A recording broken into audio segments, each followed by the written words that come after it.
Salut, j'espère que vous allez bien. Je suis ravie aujourd'hui de vous retrouver et surtout très tenace parce qu'il faut vous avouer que c'est la troisième fois que je filme cette vidéo. Au bout de 40 minutes, mon téléphone m'affiche un message comme quoi rien n'a pu être enregistré. Je vais essayer de m'y prendre autrement aujourd'hui, mais autant vous dire que ça commence un petit peu à tester mes limites autour de ma patience. Mais je suis ravie aujourd'hui de vous retrouver, c'est pour ça que je continue sans cesse d'essayer de la filmer parce que j'ai vraiment envie que vous puissiez avoir cette vidéo dans les temps.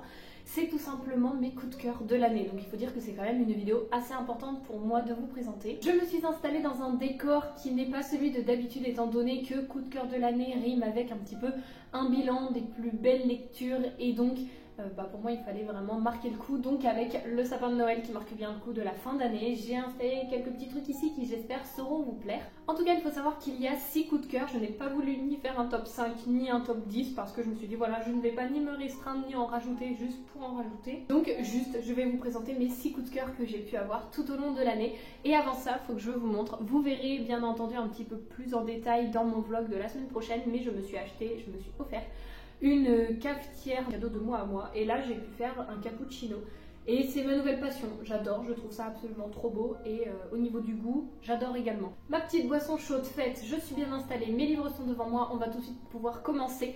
Et il faut savoir qu'il n'y a pas vraiment de classement, il y a juste les 2 derniers livres qui sont encore un petit peu plus au-dessus que les 4 autres que je vais vous présenter. Mais en tout cas, il faut savoir que vraiment s'il y a des livres à lire, c'est tous ceux que je vais vous présenter dans cette vidéo. On va tout de suite commencer avec une saga, donc les 3 premiers tomes que j'ai adorés, que normalement si vous avez vu mes précédentes vidéos, vous les avez forcément vus passer à un moment ou à un autre et puis vous les avez forcément vus passer que ce soit sur d'autres chaînes, sur d'autres comptes. Il s'agit de Mémoire de la forêt, donc j'ai ici le tome 1, le tome 2 et le tome 3. Je vais vous montrer un petit peu plus en détail des illustrations et les couvertures. En tout cas, pour ce qui est du tome 1, on y suit Archibald Renard qui est le libraire de la forêt de Belle-Écorce. Chaque petit personnage de la forêt lui apporte son livre qui est réalisé qu'en un seul exemplaire, donc un exemplaire unique, jusqu'au jour où Ferdinand Taupe, qui est une petite taupe atteinte de la maladie de l'oubli-tout, donc qui est une référence à l'Alzheimer, va se pointer pour lui demander justement de récupérer son ouvrage puisqu'il a consigné toute sa vie dedans. Malheureusement, Archibald a vendu ce livre la veille à un mystérieux personnage dont il ne se souvient absolument de rien.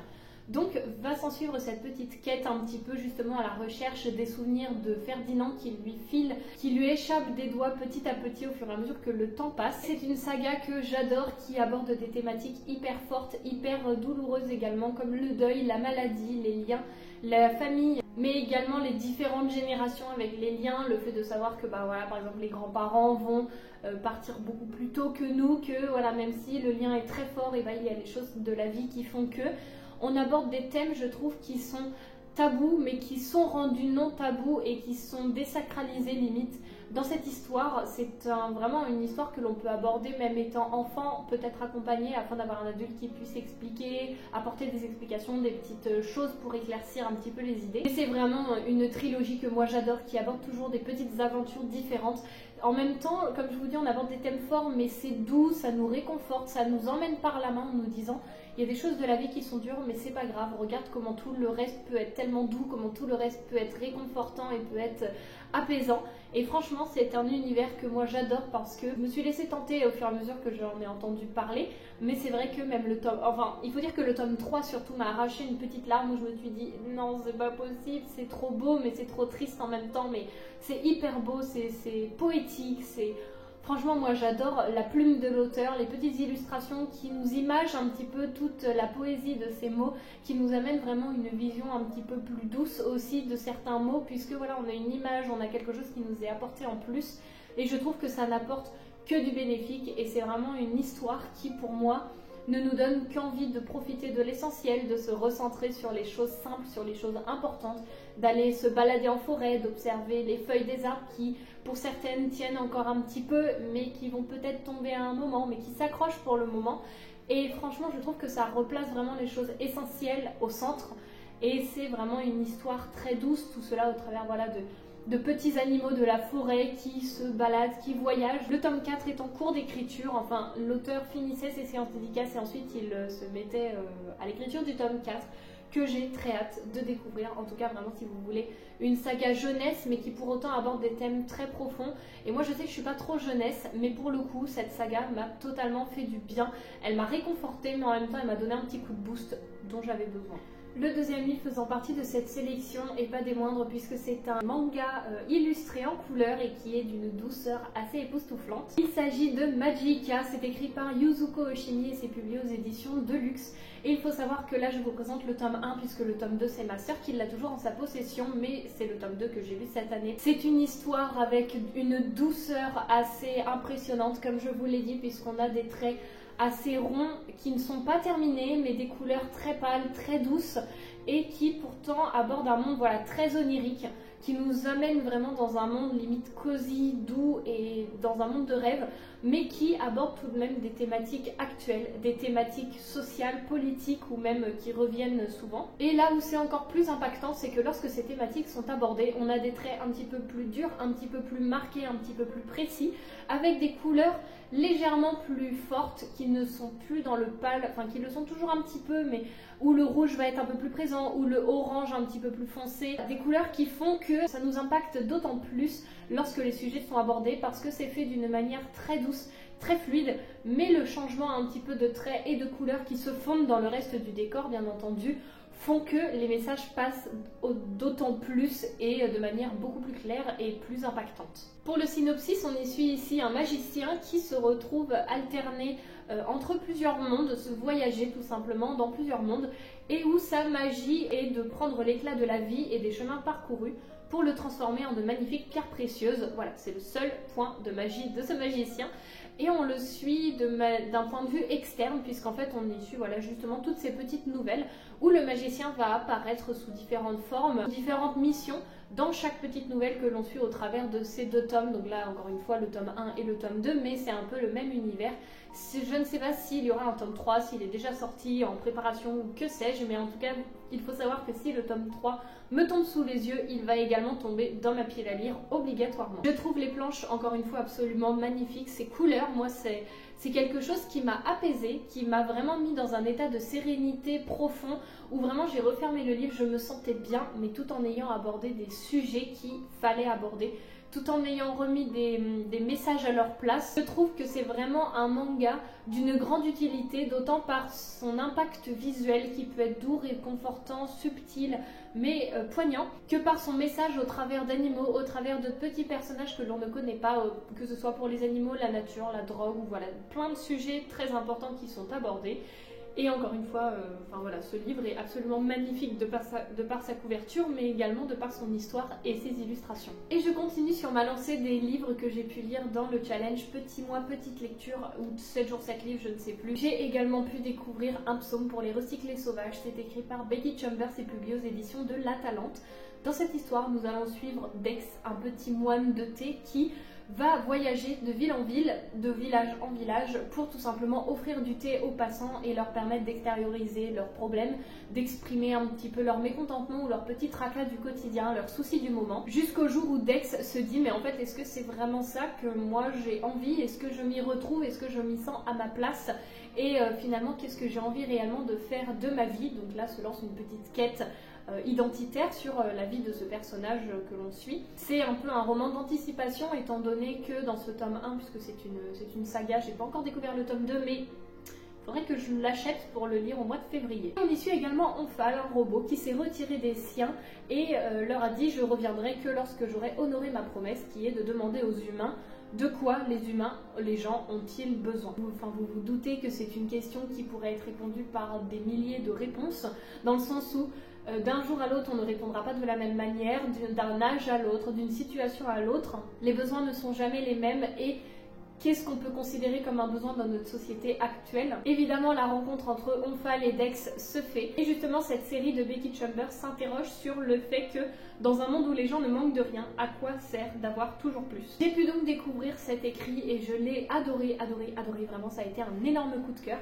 C'est d'une poésie très impressionnante, c'est pur dans la façon que c'est écrit. Je vais vous lire justement un petit passage pour que vous puissiez vous rendre compte des réflexions et thématiques qui sont abordées et de la manière dont ça nous est dépeint et raconté. Donc là c'est un échange justement entre Dex et Onphal. Quel est le but d'un robot? Onphal se tapota la poitrine. Ça sonnait creux. Quel est le but de moi? Tu es ici pour apprendre à connaître les humains. Ça, c'est ce que je fais. Ce n'est pas ma raison d'être. Quand j'en aurai terminé avec cette mission, je passerai à autre chose. Je n'ai pas de but, pas davantage qu'une souris, une limace ou une ronce. Pourquoi toi, tu aurais besoin d'en avoir un pour te sentir en paix avec toi-même? Parce que le tour qu'avait pris leur conversation le mettait mal à l'aise. Parce que nous ne sommes pas comme vous? Voyez-vous ça, dit Onphal d'un ton sec.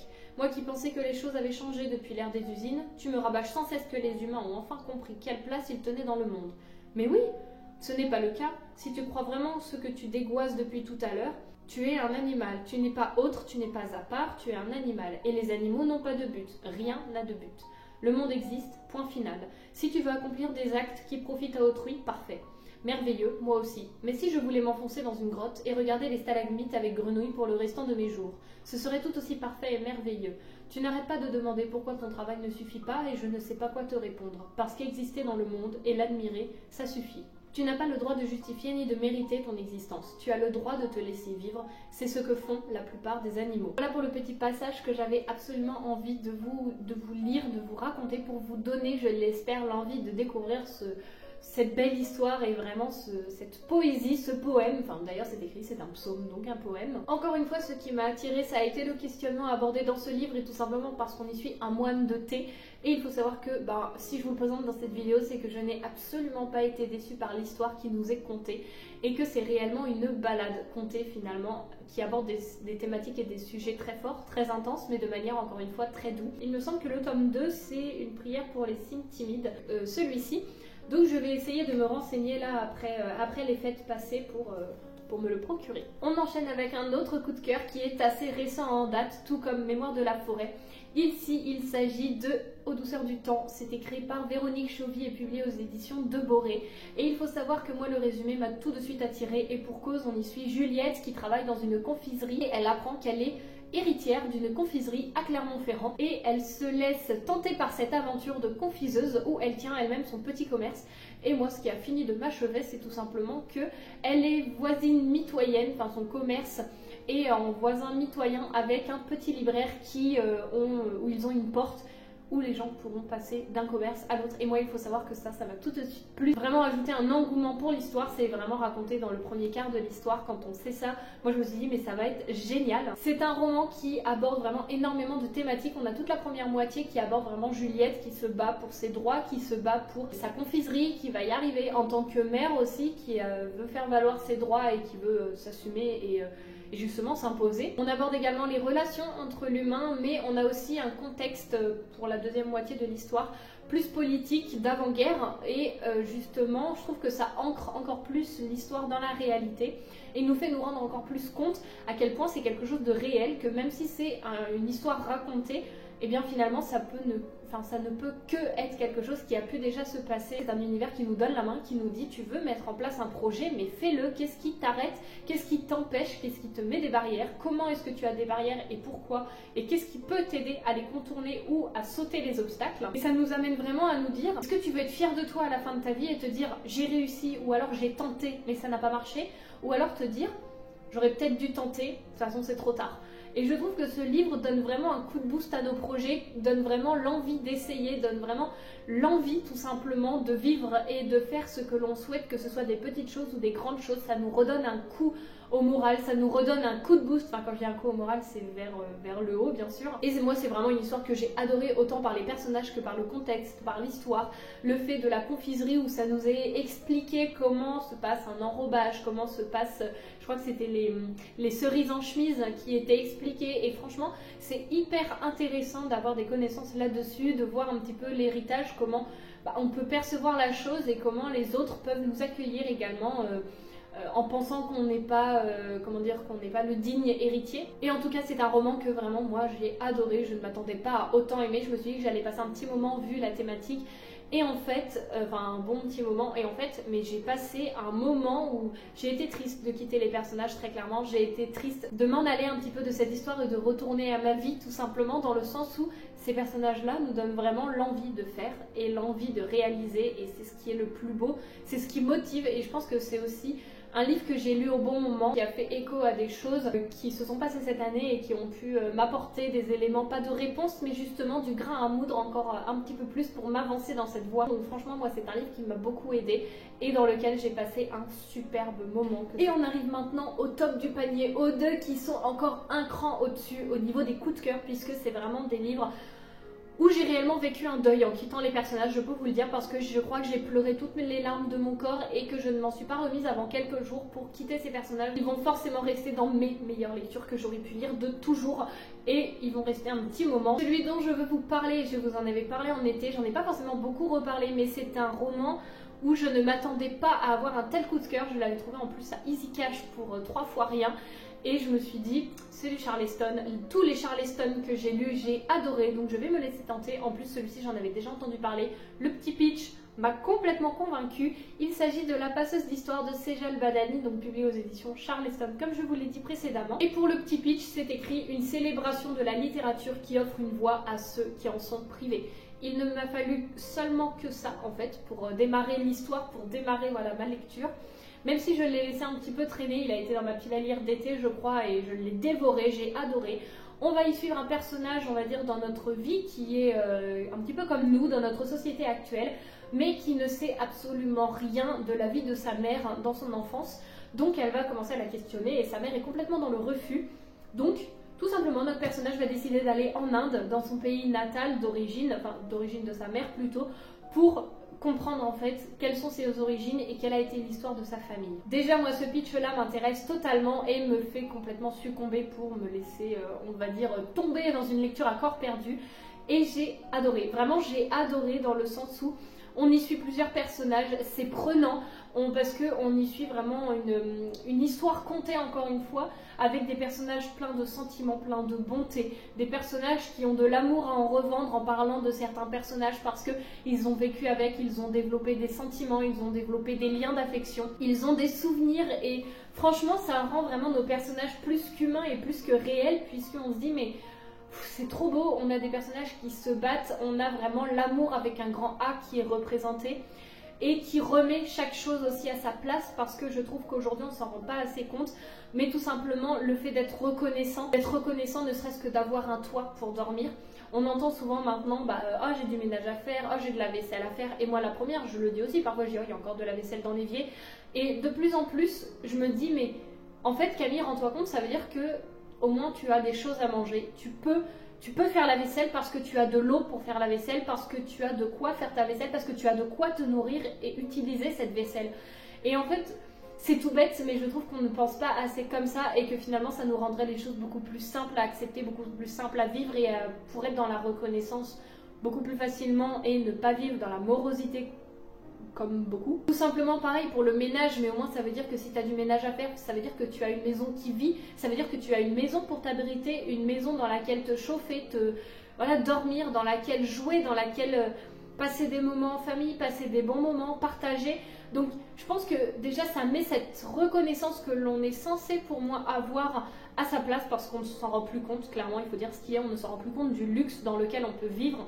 Et quand je dis le luxe, ce serait ne serait-ce qu'avoir un abri pour dormir, ne serait-ce qu'avoir une maison pour dormir, ne serait-ce qu'avoir un téléphone pour communiquer avec des gens de notre famille, de pouvoir avoir les capacités de s'exprimer pour donner notre voix. Justement, ça fait écho à l'art, donner une voix à ceux qui n'en ont pas. Je vais revenir aussi sur le passage où je vous ai dit que ça nous montrait vraiment l'amour avec un grand A. C'est qu'on se dit, on voit vraiment les relations dans cette histoire, où on se dit mais comment est-ce qu'aujourd'hui on en vient limite à être dans la surconsommation, mais même des relations et des personnes.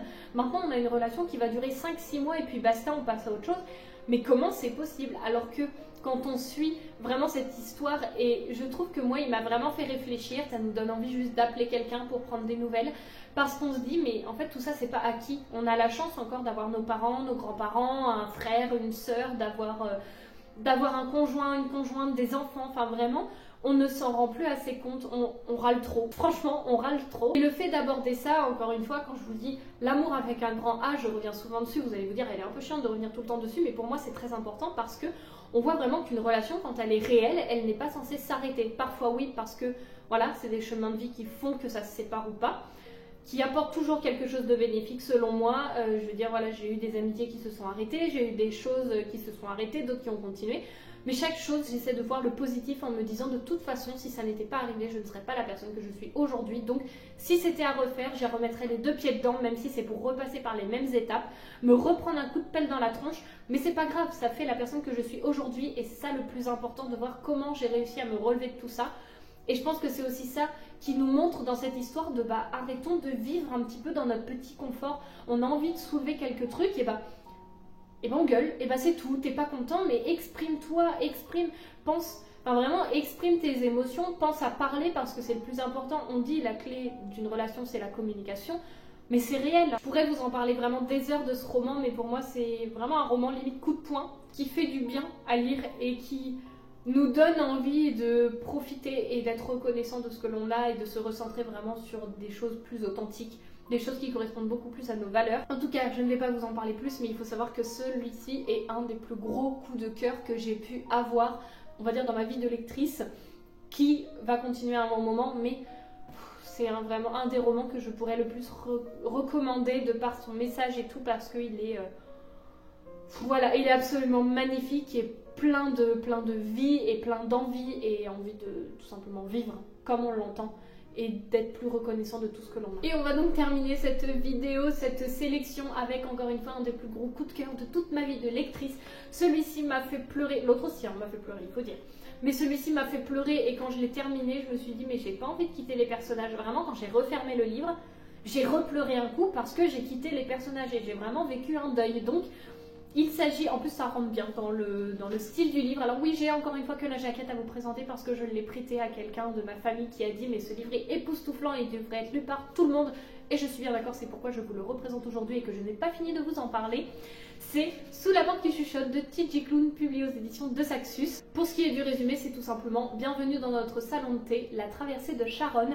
Le thé y est chaud, les scones bien frais et les morts juste de passage. Déjà moi il m'en fallait pas plus pour me laisser tenter par cette lecture qui me bouleverse, c'est un sujet qui m'intéresse grandement. Et dès le début on y suit Wallace qui est un personnage assez haïssable au possible. Il meurt dès le début et on le suit à ses funérailles où il y a qu'à peu près 5 personnes qui lui crachent dessus en disant de toute façon il va pas nous manquer et tout, et où Wallace se dit mais attendez, j'étais patron d'une grande entreprise, comment je peux être autant détesté? Donc déjà ça remet les choses de l'humain à leur place. Est-ce que finalement c'est ce que l'on fait, ce que l'on a, ce que l'on montre et l'autorité que l'on démontre à tout le monde qui va faire que l'on est cette personne, ou est-ce que ce sont justement nos valeurs et les choses que l'on peut apporter à autrui, les choses par exemple qui peuvent faire qu'on amène notre petite pierre à l'édifice et que l'on marque notre trace finalement, même si l'on part de quelque part. Et moi c'était une lecture que j'ai vraiment adoré, puisqu'on y suit des personnages dans le salon de thé qui sont vraiment c'est vraiment une ambiance familiale, cosy, où on a des personnages qui viennent encore une fois juste de passage en tant que morts, en tant que juste défunts, qui vont tout simplement apprendre à réaliser leur dernier souhait, leur dernière mission sur cette terre avant de réellement partir dans cette porte qui chuchote vers un après, vers un ailleurs, vers autre chose, mais qu'il faut bien entendu être réellement en paix avec soi-même et dans l'amour et l'acceptation de soi et des autres avant de pouvoir partir en paix, parce que sinon c'est un petit peu comme une mission non complète qui ferait qu'on partirait mais un peu de manière bancale. Mais on a également dans ce salon de thé des personnes qui viennent se recueillir. Par exemple on a une personne je crois qui a perdu sa fille ou quelqu'un de sa famille et elle est vraiment dans un mutisme général. À chaque fois qu'elle vient elle ne parle jamais. Et petit à petit, on y suit ce personnage qui commence à s'ouvrir, qui commence à faire un petit peu son deuil. Mais encore une fois, est-ce que le deuil peut être fait ou est-ce qu'on apprend juste à vivre avec? Est-ce que cette personne va réussir? Est-ce que c'est un chemin à faire tout seul ou avec d'autres pour nous aider? On a vraiment les relations de l'humain qui sont abordées, également le lien avec les animaux. C'est une histoire qui est absolument magnifique, elle nous entraîne par la main, elle nous englobe dans un cocon de douceur, de bienveillance et de sérénité, mais qui pique un petit peu quand on voit les sujets abordés, dans le sens où tout est abordé avec tellement de délicatesse et de douceur et surtout d'humour. Faut savoir que vraiment il y a l'humour et que, encore une fois, notre seule limite c'est l'esprit et ce qu'on veut en faire également de notre créativité, de notre imagination, mais tout en abordant quand même des thèmes très forts comme le deuil, l'acceptation de laisser partir la personne de notre famille ou de laisser partir l'autre tout simplement. On aborde les relations amicales, amoureuses, les relations où en fait quelqu'un de lambda peut avoir un très fort impact dans notre vie, peut laisser sa marque, même si la personne est restée que quelques jours ou quelques mois dans notre vie, qui peut devenir un membre de la famille ou un membre de la famille, mais tout le temps ou juste pour un moment. Et franchement, c'est ça qui est encore une fois très intéressant. On voit encore, comme je vous dis, les relations. C'est doux et je trouve que ça aborde le deuil de manière très juste, très simple. Mais en même temps, voilà, c'est très parlant, c'est expliqué de manière simple, mais très imagée et très profonde. Je pense que pour des personnes qui sont complètement ouvertes à ce sujet, il faut foncer, mais pour des personnes qui sont un petit peu réticentes ou que le sujet du deuil peut être compliqué à aborder, c'est également un livre très important à lire parce qu'il aborde ça de manière tellement simple et tellement facile. Ça en rend limite le livre ludique dans le sens où, pour moi, il peut même être lu par des adultes que par des jeunes. Alors, des enfants, je dirais pas, mais peut-être pour moi, à partir de 13-14 ans, ça peut être très facilement lu. Encore une fois, tout dépend de la maturité de chacun et de ce qu'on lit habituellement. Mais vraiment, je pense que c'est une lecture qui est d'une douceur incroyable et qui, comme je vous l'ai dit, au-delà d'aborder le deuil dans le livre, nous fait réellement passer par un deuil quand on, enfin pour ce qui est de mon cas, passer par un deuil quand on quitte les personnages. Donc je trouve que ça a été également un peu le message et le but de ce livre pour moi. Donc ça m'a également fait travailler pas mal de choses. Et je trouve que c'est absolument fabuleux et fantastique et c'est un livre que je ne peux que vous recommander et que je ne pourrais que vous recommander toujours. Je vous en reparlerai, ça c'est sûr. Lisez, s'il vous plaît, Sous la porte qui chuchote et La passeuse d'histoire. Les thématiques ne sont pas du tout les mêmes. L'histoire abordée n'est pas du tout la même. Mais c'est beau et il y a tellement de messages à comprendre et on y passe un moment. Vraiment, c'est pour moi la saison pour le lire où on se met dans un plaid avec un chocolat chaud, avec une boisson chaude, une bougie, à côté du sapin ou vraiment dans une ambiance cosy. Et c'est voilà, c'est l'ambiance du livre. C'est l'ambiance du livre, tout en abordant des thématiques assez fortes. Donc voilà, j'espère que cette vidéo vous aura plu. Au bout de la 3e tentative, en fait, j'ai fait des cuts à chaque fois que j'ai terminé de vous parler d'un livre. J'ai arrêté la vidéo, j'ai attendu qu'elle s'enregistre pour continuer. Donc autant vous dire que c'est une organisation pas des plus simples. Mais dans tous les cas, j'ai réussi et c'est le plus important parce que c'est des lectures qui me tiennent vraiment à cœur de vous partager. S'il y avait une vidéo que je ne laisserais pas passer dans l'année, ce serait surtout celle-ci parce que pour moi, c'est ce qui retrace mon année avec les messages que j'ai tirés de chaque lecture et donc ça montre aussi un petit peu ce que j'avais besoin de lire à ce moment-là et les messages que j'avais besoin d'en comprendre. Peut-être que si je relis les livres dans 3 ans, je ne vais pas du tout en tirer les mêmes messages. Peut-être que oui, parce que voilà, c'est des messages que j'ai déjà vus, donc ils vont me ressauter aux yeux plus rapidement. Mais peut-être que d'autres vont arriver également de manière très naturelle et vont m'apporter quelque chose au moment où je les lis. Mais en tout cas, voilà, je me dis que la vie, c'est une expérience qu'il faut essayer, que si on tombe, eh ben, on se relève. Et que voilà, en fait, il faut juste être heureux et se recentrer sur les choses principales. En tout cas, j'espère que cette vidéo vous aura plu, vous aura intéressé et vous aura donné envie de lire ces livres. Parce que s'il vous plaît, me dites pas que non. Là, je ne vous croirai pas. En tout cas, d'ici la semaine prochaine, je vous souhaite de faire de très belles découvertes littéraires, de très belles expériences. Et moi, je vous dis à la semaine prochaine pour la nouvelle vidéo. Salut!